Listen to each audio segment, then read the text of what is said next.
QuickBooks Pro Plus Desktop 2022, new vendor setup, and accounts payable beginning balances. Get ready because we bookkeeping pros are moving up the hilltop with QuickBooks Pro Plus Desktop 2022. Here we are in our Get Great Guitars practice file, going through the setup process with the View dropdown, the Open Windows list on the left-hand side, Company dropdown, Home page in the middle, maximizing that home page to the gray area. We're going to look at our beginning balances that we've been entering into our system. In prior presentations, we looked at the accounts receivable and we looked at the inventory items. We're jumping down to the accounts payable, going out of order a bit because we're going to be picking up the items that are a little bit more complicated due to the need of a subsidiary ledger of some kind. Then we'll go back to the other accounts in following presentations. The accounts payable being a bit more complicated because it needs a subsidiary ledger similar to the accounts receivable needing a subsidiary ledger. However, this one, not by customer, but by vendor. In other words, accounts payable represents payables that we owe to somebody, vendors, for goods and services that were received in the past. QuickBooks will actually not really let us enter data into the accounts payable without assigning it to a vendor. So therefore, if I went in and I first saw this and I said, I need to put $15,000 into accounts payable, my first thought might be, well, I'm just going to go to the lists drop down, take a look at that chart of accounts, go into the accounts payable, which they provided me with by giving just adding the accounts with the QuickBooks system. If I edit that with the account rise up and I go to the edit of the account, I don't have the beginning balance button again. If I close that out and I'm like, well, I know that beginning balance button is in other accounts, because if I tried to do that with like the furniture and fixture account, rise up, edit that account, I have a beginning balance button. Why won't they let me do that with accounts payable? Because QuickBooks is saying, I'm not going to let you post it there because I need you to assign it to a vendor. Therefore, we have to enter this data into like the beginning balances for a vendor. Closing this back out, let's do that now. We're going to go then to the vendor dropdown. We're going to go to the vendor center. The vendor center just rolls off the tongue. I'm going to close up the icon on the left-hand side, of the little caret there. Now we could add these one at a time, which we'll probably do because we're just going to say there is one by going to the new vendor, noting that the vendor information will look very similar to the customer information. However, it's quite likely that we might not need quite as much information for the vendors, and we might not need to enter as many of the vendors when we're first starting out the file.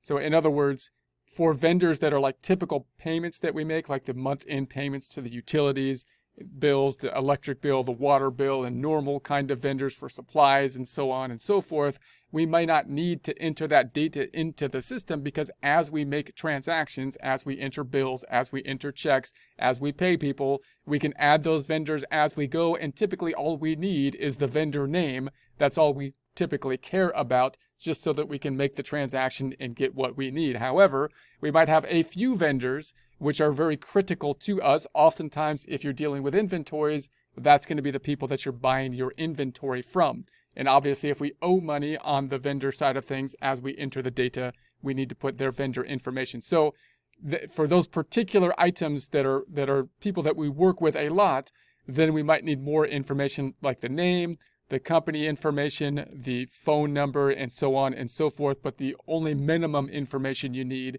is going to be, in essence, the name. Note you got the beginning balance here. You got the payment terms, which will be the terms here that could be useful to set the credit limit, the billing level, and then you've got the tax information. Is this someone that you're going to be 1099ing?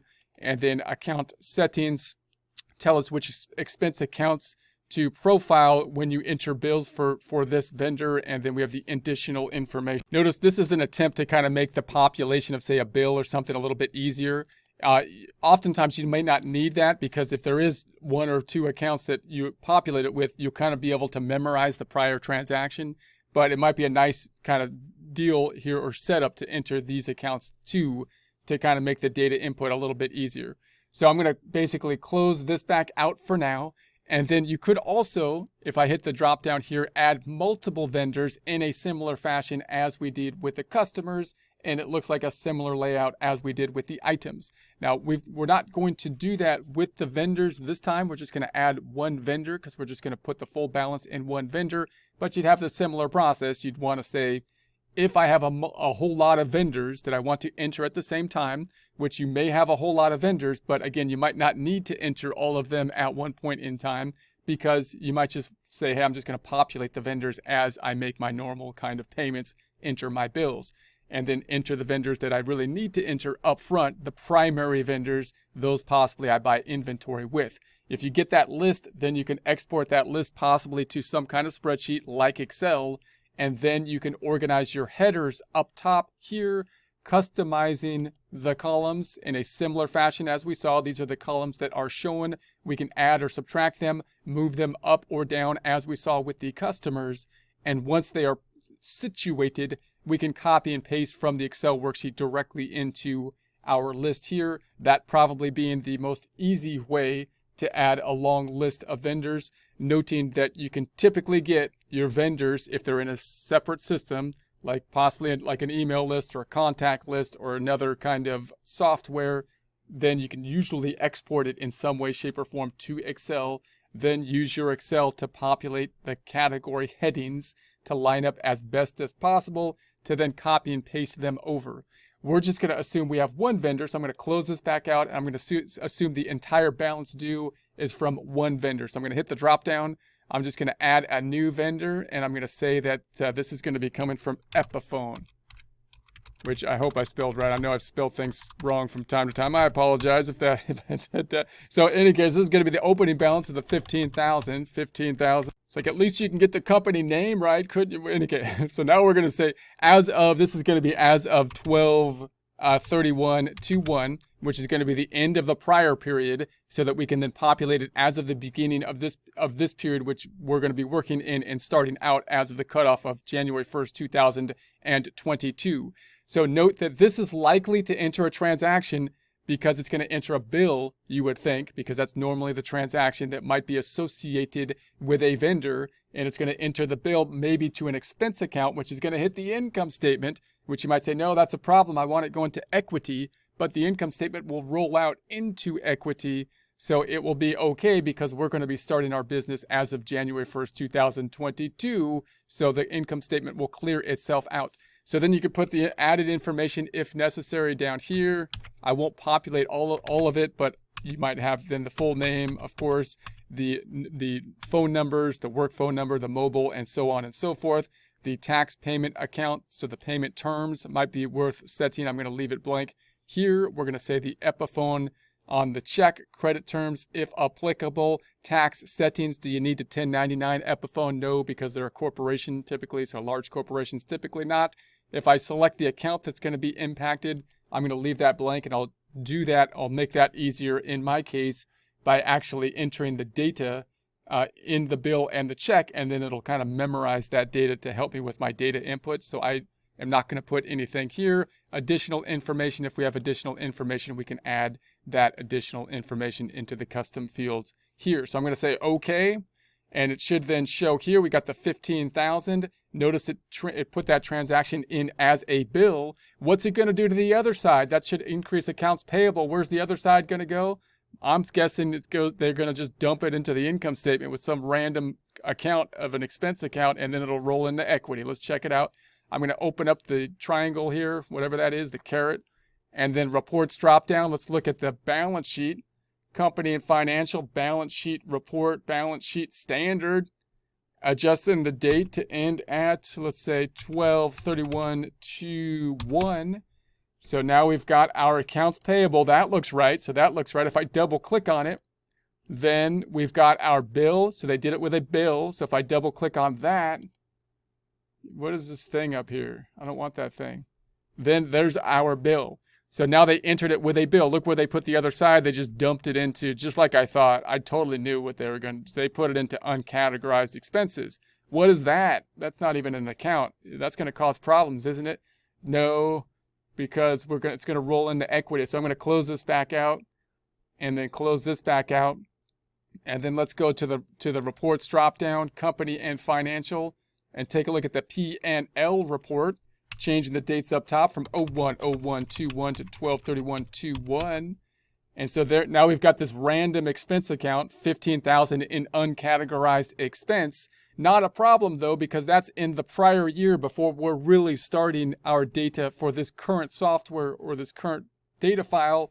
And if you want to look at 2021 data, you want to look at the prior system, whatever we were using to calculate the accounting system. We're using the cutoff here from January 1st, 2022 forward. And this stuff will roll in then to equity at that point. In other words, this 5,500 is also represented on the balance sheet here in that net income item. But if I change the date to the next year, 2022, then it rolls into the equity account instead of net income. So the total is just netting out into this equity account, which is our plan. On the P&L, I don't really care what's on here in the prior year because we're not looking at that period. What I care about is 01/01/22 to 12/31/22. The current year we're starting in, nothing's in it at that point. So it looks like it's doing what we want. It's rolling out to the balance sheet. We got a clean profit and loss as of our starting point. Balance sheet will roll out into equity. It's got two equity accounts down here. So we'll have to kind of combine them together at the end, but everything's washing out into equity as we would expect. We got the $15,000 in the accounts payable. We also have the subledger in terms of who we owe. Reports drop down, vendors and payables, and take a look at that vendor balance detail report. So now it shows we owe that bill to the customer of Epiphone. When we pay the bill, we could just do the normal process. I can go to the home page and I could say I want to pay the bill when we pay it with like some kind of payment format and check it off and just do the normal process of paying it off, even though the bills is a weird formatted bill because it's just a generic kind of bill that QuickBooks set up. So I'm going to close that back out. And then let's also take a look at the report of the trial balance so we can check our numbers. This is a really useful report, even though it's got debits and credits. Even if you don't like debits and credits or don't, particularly want to see things in forms of debits and credits, although it's a good thing to learn, you could see it this way: 01/01/22 to 12/31/22. So now we've got, notice in 2022, this will have the balance sheet on top of the income statement. We've got our accounts receivable, our inventory, our accounts payable, and these two accounts representing the equity account. And so we're moving along just like we wanted to do. The equity accounts are not correct yet, but they are hopefully going to be correct. If we get every other account correct, total equity must be correct. And then we can just adjust the equity accounts that we want to be going to. Notice if I change this to the prior year, 01/01/21 to 12/31/21, we've got the balance sheet on top of the income statement, and the income statement accounts here in these two random accounts that they just dumped it into. But that doesn't bother us because once this rolls out, notice I only have the opening balance equity. I've got no other equity account up top. Then if I go into the next year, these two accounts will net out into the balance sheet account of equity. So I'm going to then say, let's do it back again. 01/01/22, 12/31/22, 12/31/22. And so there we have it. Now it's into that owner's equity account, which is an equity account, nothing on the income statement for the current year that we're going to be starting out with. That's what we want to see.